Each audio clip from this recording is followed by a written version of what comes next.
Struggling to focus your Salesforce dashboard on just the data you need? Learn to add a filter in under 2 minutes.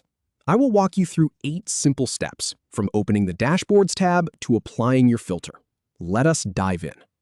So the first thing you want to do is get yourself to the right place. Start by navigating to the Dashboards tab in Salesforce. It is usually over in the navigation bar at the top of your screen. Just give that a click. This will pull up the full list of all the dashboards you have access to. Nothing tricky here. Next, select the specific dashboard you want to filter. Scroll through your list and click on the name of the dashboard. This will open it up so you can see all the charts and data. You might notice it looks pretty busy right now, but do not worry. We are about to clean that up. Now enter Edit mode by clicking the Edit button. You will find this button right near the top of the dashboard page. It might be labeled simply Edit. Once you click it, the entire dashboard will shift into a builder layout. You will see little panels and toolbars appear. This is where the real customization happens.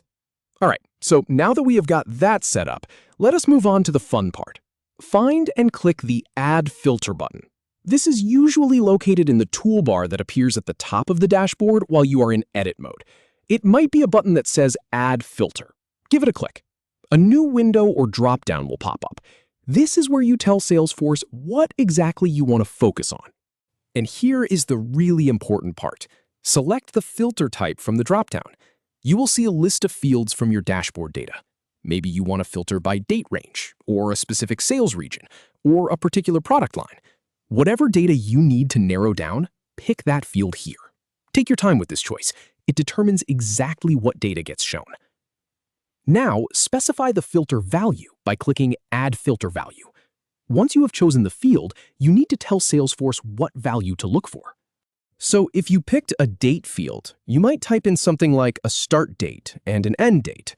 If you picked a region field, you might select a specific region from a list. Just click the Add Filter Value area and make your selection. In my experience, people often get stuck here because they forget to actually set a value. So double-check that something is selected before moving on. Apply the filter to see it in action. Look for the Apply button. It is usually right there in the filter window. Click it. The dashboard will refresh instantly.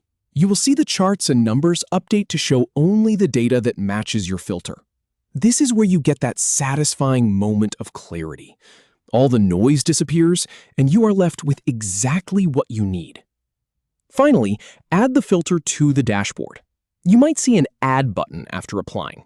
This saves the filter to the dashboard permanently, so anyone who views it will see the filtered data.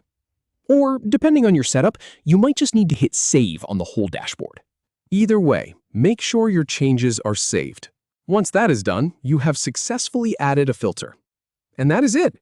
You went from being overwhelmed by a cluttered dashboard to displaying only the relevant information. Now, every time you open that dashboard, you will see the data that actually matters to your work.